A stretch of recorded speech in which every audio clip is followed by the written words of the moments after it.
So yeah, um, I mean, for the second half of the stream, I want to, for the second half of the streams going forward, I think we'll just do a single chapter or two, depending on how long they are, from Canada and the World, Settler Capitalism, and the Colonial Imagination. Signal Red Zach, welcome to the show. How are you? I am doing great. And I just realized that I'm getting cotton mouth. So I'm going to just run and grab an energy drink, and I'll be back in like half a second. And then we're going to start reading.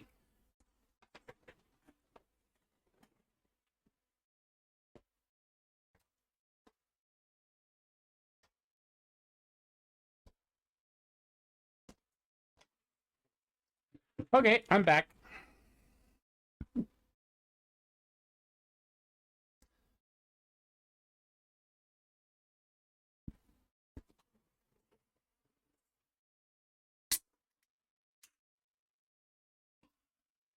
So when I did the rundown of Canada's political system, I kind of got the idea of I wanted to kind of bring Canada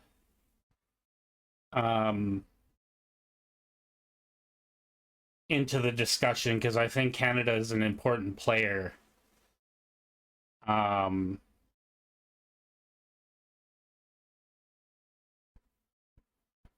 in capitalist imperialism. And I think it gets kind of drowned out by the US and especially its current antics. But in the someone commented on a post I made about it. She said it's would be a good idea to also talk about the imperial periphery. So I figured this would be a good thing to kind of read and talk about Canada in the world. Okay? Settler Capitalism and the Colonial Imagination. Tyler A. Shipley.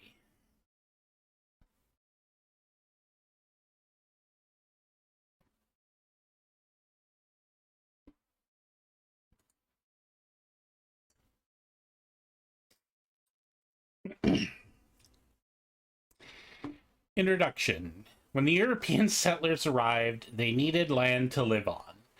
The First Nations peoples agreed to move to different areas to make room for the new settlements. The Complete Canadian Curriculum, Grade 3, 2017. Holy shit, what a start. Chat.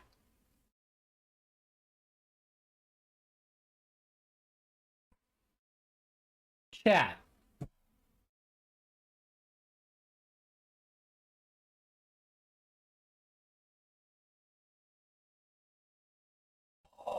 Holy shit.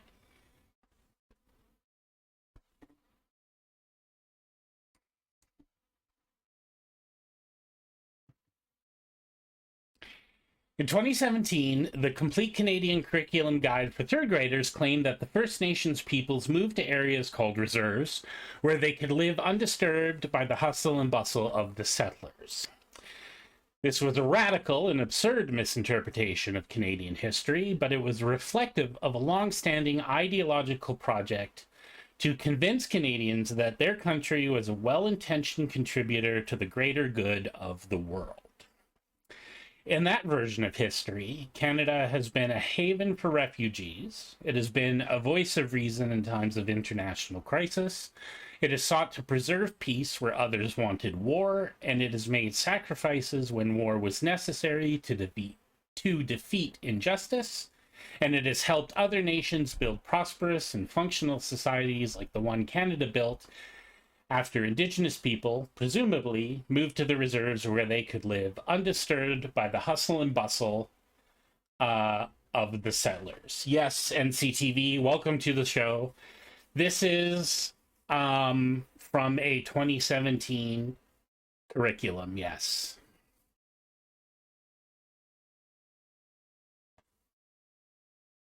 This book offers a sober reassessment of that story, providing a broad history of Canada's engagements in the world since Confederation. Unlike many such studies, I treat the relations between the French, British, and then Canadian settlers and the Indigenous peoples as they encountered a foundational element of what Canada became, and I also demonstrate that the legacy and logic of Canadian colonialism runs through the entire history of Canada in the world.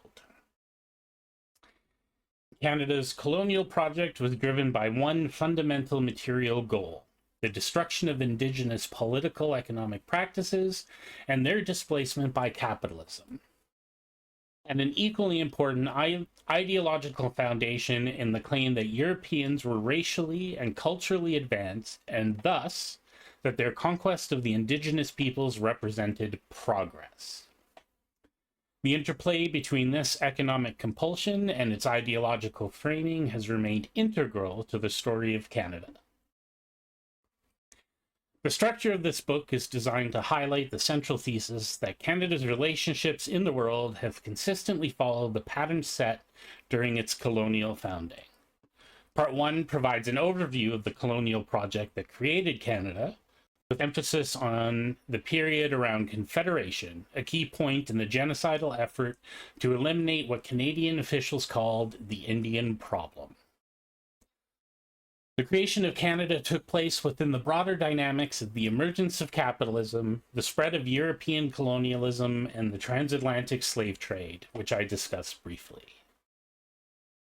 As the New World Order was constructed around those dynamics, the foundation for what would become Canada was being established in the minds and in the material conditions of its colonial architects. First, Canada was rooted in the desire to establish a private market in land and labor and create the conditions for capitalist wealth accumulation. Thus, like any settler capitalist state, Canada was designed to destroy the Indigenous inhabitants by extermination, expulsion, assimilation, or whatever other method, and replace their societies with one that would be dominated by a handful of wealthy capitalists and the laws and institutions that support a capitalist society. Second, it was premised on the notion that white European society was more advanced, intelligent, rational, and just, and that white settlers were providentially destined to conquer the world. Though this notion took many forms, the various ideas that came to be known as white supremacy were deeply inculcated in the project to create Canada, justifying in the minds of white settlers the genocidal practices and policies that were facilitating the theft of land and the destruction of Indigenous societies that settler capitalism required. White settlers were possessed by a colonial imagination, a fantasy of their superiority and the inferiority of those others they encountered, that permeated nearly every aspect of what became Canadian society. This colonial imagination was manifest in the most overtly genocidal expressions, like John A. Macdonald's assertions of the superiority of the Aryan races, but it was often also present in the attitudes of settlers who believed themselves to be more progressive and enlightened, like Canadian missionaries or members of the suffragist movement in its early days.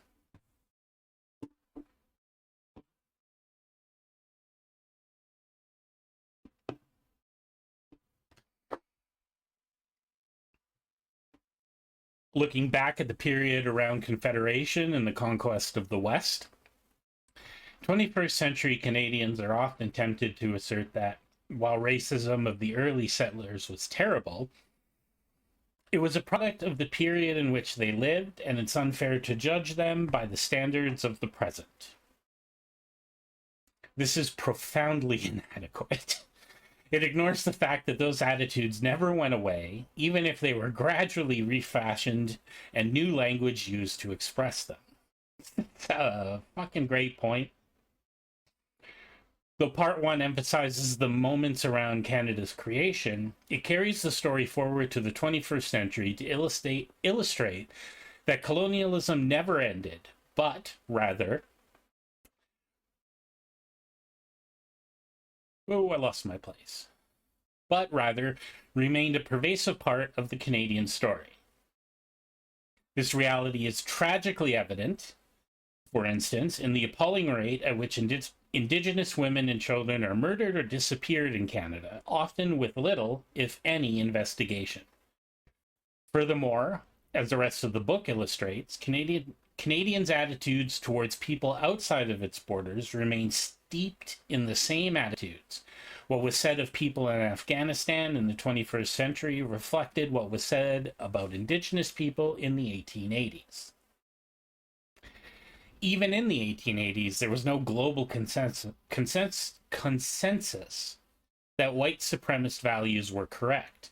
While most wealthy white people more or less accepted its basic premises, the overwhelming majority of the world was not white and did not consent to the theft of their land, the destruction of their societies, and the denigration of their cultures by Europeans. Colonialism was always met with resistance. Even within European societies and settler colonies, there gradually emerged in the 19th century a current of anti-colonial politics. Though these individuals often failed to completely transcend the white supremacy of their society, they increasingly built connections with colonized people in struggles to overthrow the capitalist colonial world order.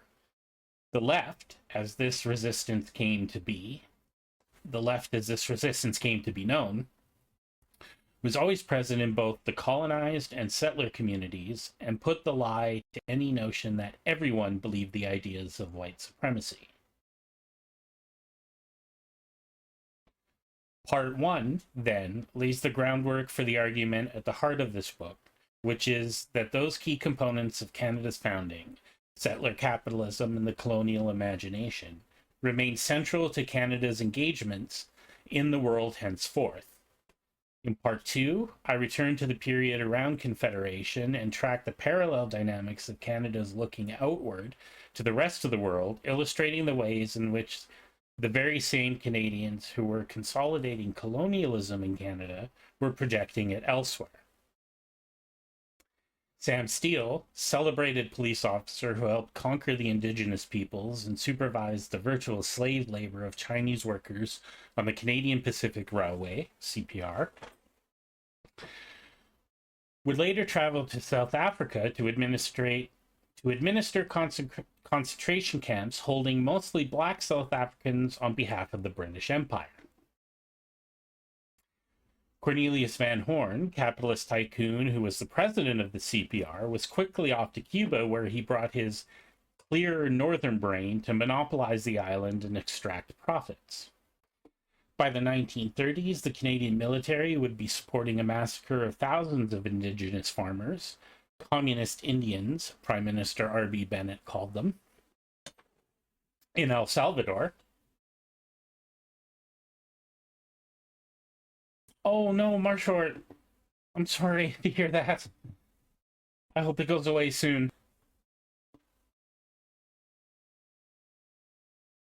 Hugs in chat for Marshort. Taken out by a migraine. That's awful. Migraines suck.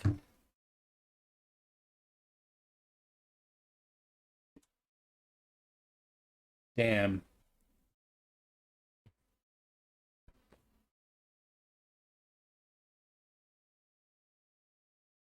Yeah, sympathetic bong sounds.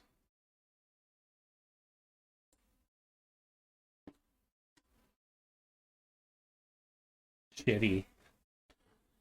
Communist Indians, Prime Minister R.B. Bennett called them, in El Salvador, in order to protect the profits of the Canadian company which monopolized electricity provision in the country. This section of the book then locates Canada within the period of global tumult that developed in the early 20th century and exploded between 1914 and 1945 with 2 world wars and an economic catastrophe.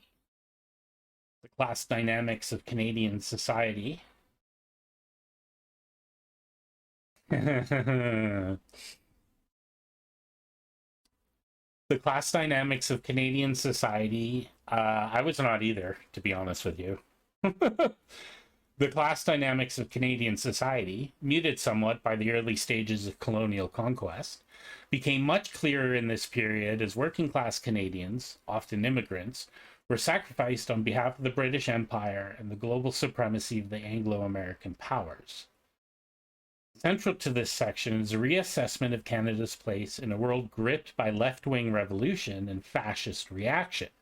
Most notably, Part 2 critically examines Canada's relationship to the far-right movements that rose around the world in the 1920s and 30s to illustrate that Canada often did more to foster their emergence than to stop them.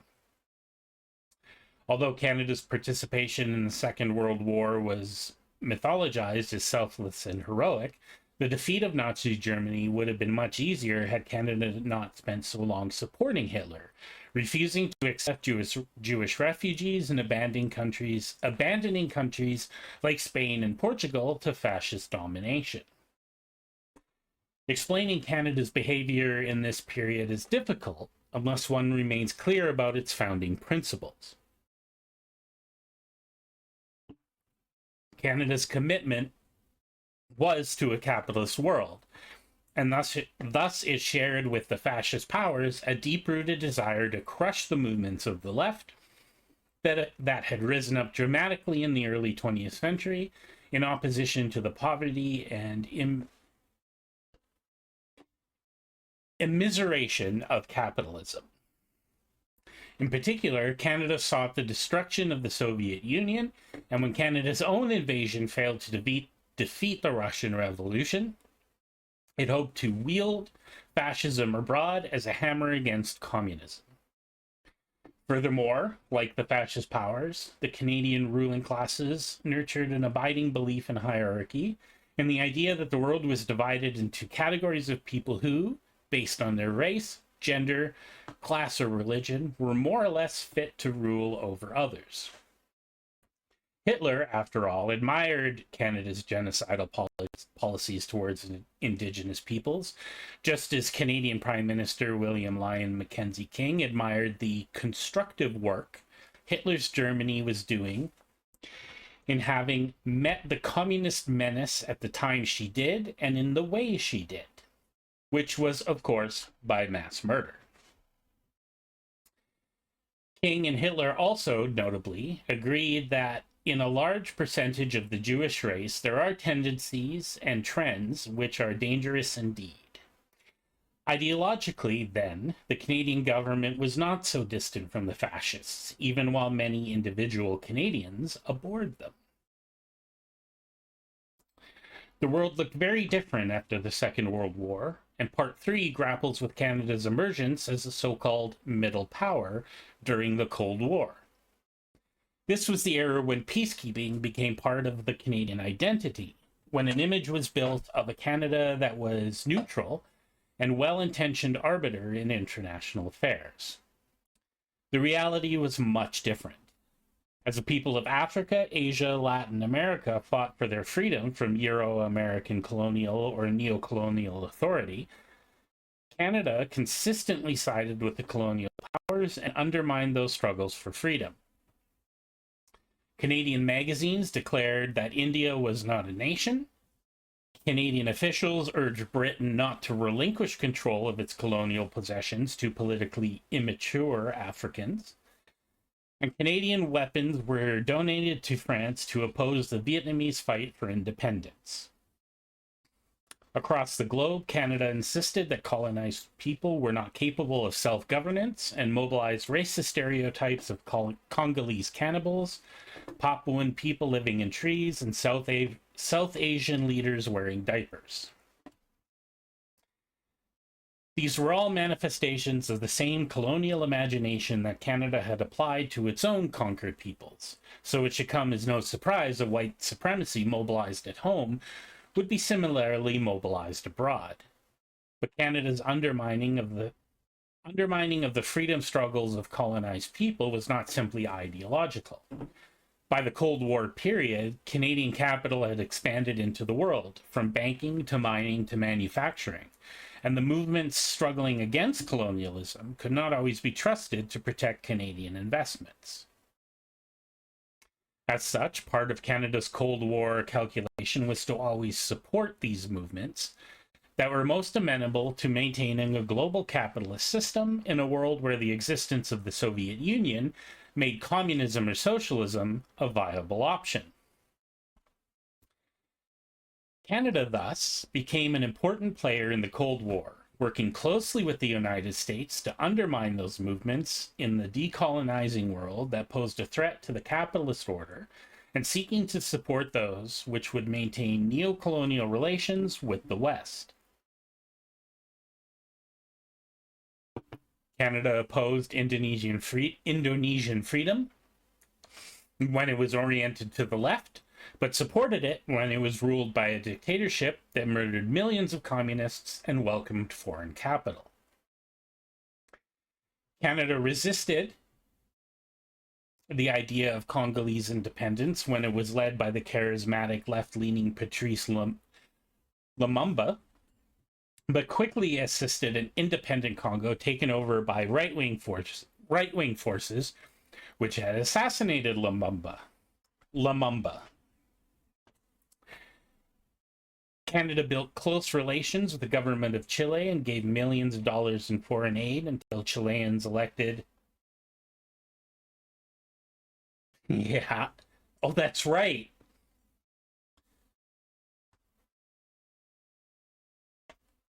Close relations with the government of Chile and gave millions of dollars in foreign aid until Chileans elected the socialist Salvador Allende. Aid and relations were suspended until a coup d'etat by the notorious butcher Augusto Pinochet, supported by Canada, turned Chile into a violent capitalist laboratory. It was all geared towards the larger goal of winning the Cold War. Definitively conquering the socialist bloc that was centered around the Soviet Union, which, for all its flaws and problems, remained a key source of support for popular movements around the world. Canada had, from its inception, been driven by the permanent need to expand the frontiers of capitalism, and that project got a boost in the late 1980s when the Soviet Union collapsed and Canada found itself part of an Anglo-American alliance that effectively ruled the world. Part 4 of this book assesses what Canada did with this new power. It may have seemed to some Canadians that whatever violence was necessary to defeat the Soviet evil empire was worth it, even if it was unsavory. For those who accepted that logic, the 1990s likely came as a shock, as Canada involved itself in global affairs that had disastrous consequences, but did not have the Cold War as an excuse. Part 4 begins by addressing the 1990s. From the catastrophic dismantling of the economies of Russia and Eastern Europe, to the wanton violence of the Persian Gulf War, to the torture and murder of Somali youth, to the chaotic and confusing war in Yugoslavia, and perhaps most notably, the deeply tragic and misunderstood crisis in Rwanda. It was a terrible victory lap for the capitalist world, and especially for Canada. In 2001, when decades of U.S. interference in the Middle East produced a predictable retaliation in the form of terrorist attacks against New York and Washington, a new era in world politics was declared under the banner of the War on Terror. Devastating and calamitous invasions of Afghanistan and Iraq quickly expanded into Libya, Syria, Mali, and elsewhere, where the world veered even closer to the dystopian fantasies that permeated Western pop culture. The 21st century has offered endless war, climate catastrophe, capitalist crises, and the rise of fascism, and Canada has consistently been found exacerbating all of these problems. Canada has become one of the world's largest exporters of weapons. Canada is one of the world's worst polluters. Canada has routinely intervened in other countries' affairs, Haiti, Honduras, Colombia, Venezuela, to neutralize popular movements trying to reform or replace the capitalist structures causing the crisis. And Canada is cozying up to a new wave of fascists in Brazil, Ukraine, Poland, Saudi Arabia, Israel, and arguably the United States itself, who seem possessed by a pathological death drive that leaves children in concentration camps in Texas, an entire people imprisoned by an apartheid wall in Israel, and the Amazon rainforest in flames. If the world is in crisis, Canada is a co-author, and through it all, the logic has remained the same. Behind the cascading crises of the 21st century is the endless desire for capitalist profits, of which Canada is in pursuit, especially in the environmentally destructive extractive industries. And in every struggle over Canadian access to some resource in some place, there have been people saying no, but being ignored or overruled. The same colonial imagination that led Canadians to assert their right to conquer Canada and write its laws drove Canadians to insert themselves into Honduras and rewrite Honduran laws. The same certainty that Canada knew best was inherent in its transparent efforts to overthrow the Venezuelan government in favor of a pro-Western oligarch, even if the vast majority of Venezuelans had not and would not choose it.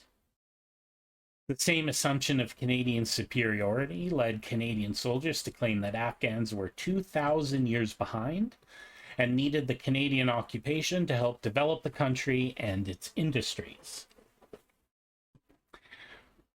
When people oppose Canadian intervention, as they often have, they are chastised as immature, irrational, hysterical, and backwards. When Indigenous Guatemalans opposed the Canadian mine, the Canadian ambassador told them that they needed to face the reality of a global society.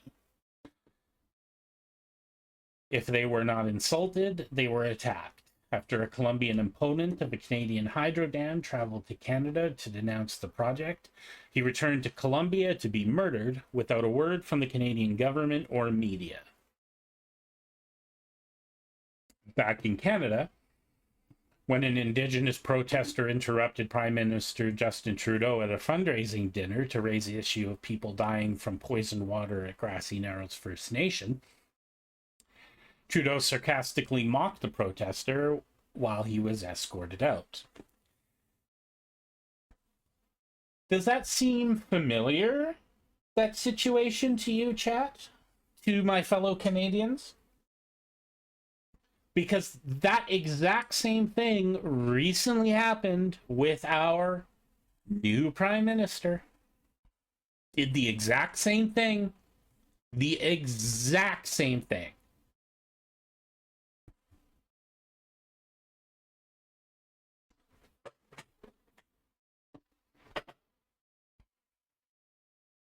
Yeah.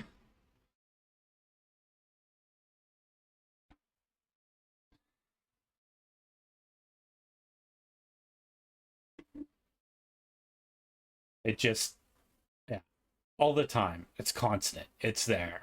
Like, there is, yeah.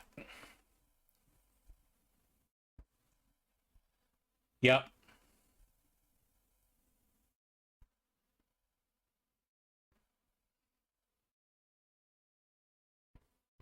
Yeah, exactly, Comrade Internet. Ritualistically and stupefyingly racist on record. It's crazy. It is these continuities in Canada's engagements in the world that this book seeks to highlight. Canada's behavior and more than 150 years of colonial relations with Indigenous peoples is a terrible story in itself, but it is given another dimension when understood to be a consistent expression of what Canada is in the world.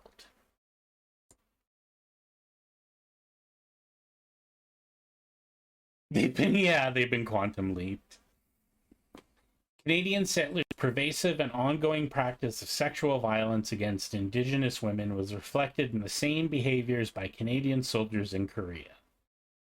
The mixture of violence and manipulation that Canada used to seize land from the Indigenous communities was replicated by Canadian capitalists in Honduras in the 21st century. Perhaps most telling of all, in nearly every setting the Canadian military found itself, Somalia, Yugoslavia, Afghanistan, the soldiers consistently ended up calling that place Indian country.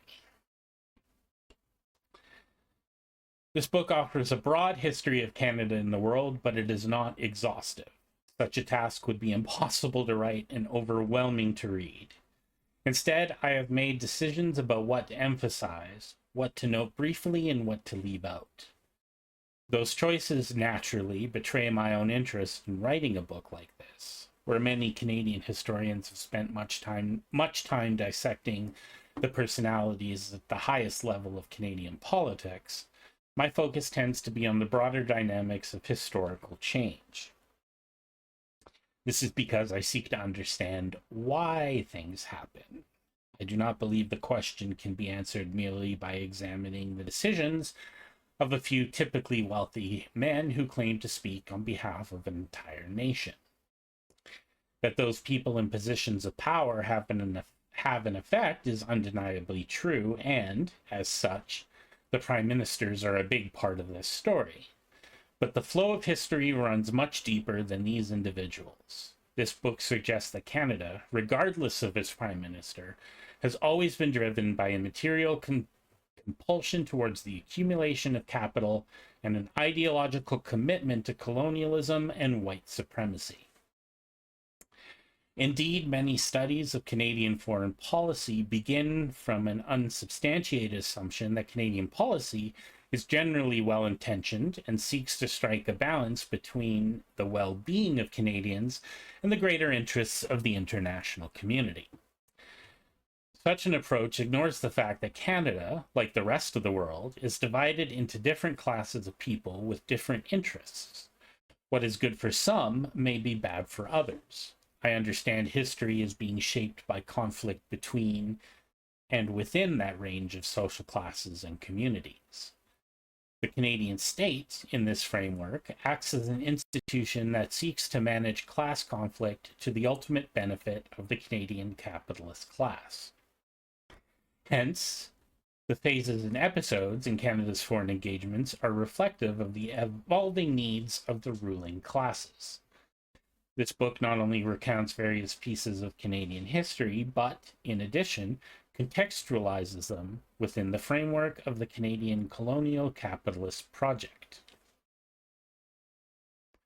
Naturally, individual people in Canada often took on the goals and ideologies that emanated from the state, especially those whose interests most closely aligned with the ruling class, but many others found themselves on the opposite side for a variety of reasons. Gabriel Dumont, Mua Singh, Alice Chone, Arthur Roy, Frida Kuden, Red Walsh, Norman Bethune, Edgar Harris, Kanau Inouye, James Endicott, Herbert Norton, Claire Culhane, Rocky Jones, Lee Morocco, Jean-Claude Perrault, they all found themselves on the wrong side of Canada at some point and for some reason, but their stories are just as significant as those of the prime ministers. They represent the cracks in the edifice of Canada, those who were excluded from it, who were broken by it, or who extricated themselves from it and came to oppose it. In some of their lives, a soldier who refused to fight against the Bolsheviks, a nurse in Vietnam who exposed Canadian complicity in that conflict, or a nun who traveled to the Honduran border to block the passage of Canadian-supported paramilitaries.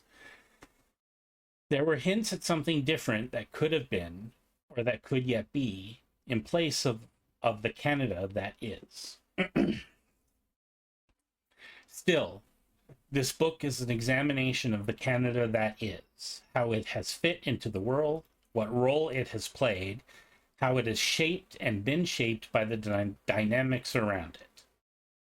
There is much covered here that is not typically included in foreign policy studies, ranging from the dynamics of class and race in Canada, the relationship between early waves of Canadian feminism and the Great War, and shifting attitudes towards immigration and who was included as white and or Canadian. There are also forays into global and regional politics that may, on occasion, seem not to be directly related to Canada. One of the weaknesses of many of the existing studies of Canada's engagements in the world is that the narrow focus on Canada means that the broader context in which Canada is engaging can be obscured. In fact, the Canadian government has often relied upon simplistic and decontextualized narratives of its activities in order to cloak them in an air of harmless good intentions.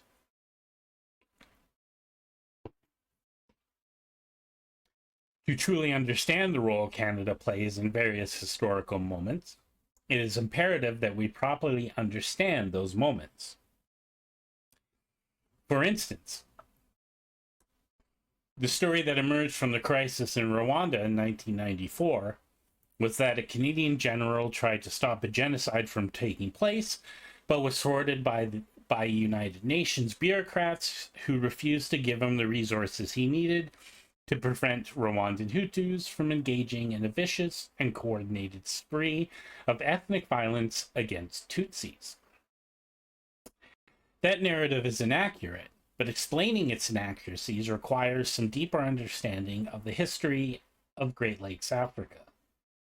Thus, Chapter 10 diverges for several pages into that history, out of which the reader should emerge with a much fuller understanding of how Canada's interference in Rwanda may have directly contributed to the tragedies that engulfed that country, even before 1994, and which ended with a pro-Western dictatorship that perfectly suited Canada's interests.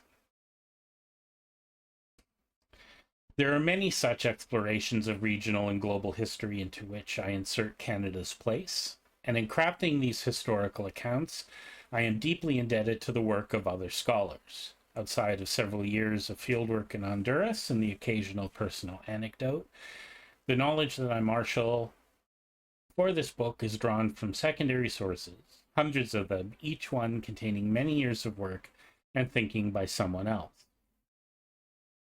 Although I have tried to use these sources faithfully, even when I am criticizing them, it needs to be said that in a book as broad in scope as this, there are likely moments where the nuance and texture of my sources get lost. I can only implore the interested reader to follow up on the sources that I have drawn from to get the deeper picture that, on occasion, I have had to sacrifice relevance for brevity. There is a fundamental question at the heart of this book. What is Canada? What is at the core of the thing? The state, the society, the culture that was built on the place that is now called Canada, and which was once under the jurisdiction of hundreds of indigenous nations. No single answer will ever fully be satisfactory, but my intention is to cast some light on this problem by looking at how Canada has engaged in the world. What did Canada say? What did it do? Who did it support? Who did it oppose? What was Canada's contribution to the events that shaped people's lives over the past century and a half? And what role has it played in building the world our children will inherit? The answers to these questions will not be comforting to anyone who is committed to the idea of a nice, kind Canada trying to help people. But given the state of the 21st century world, I make no apologies if this book is jarring. The problems that Canada has helped create are so great that some view them as an existential threat to humanity itself. Even less dire interpretations of the coming calamity suggest that we must, as a species, change course urgently. A necessary first step for people located in Canada is an honest and unflinching look in the mirror.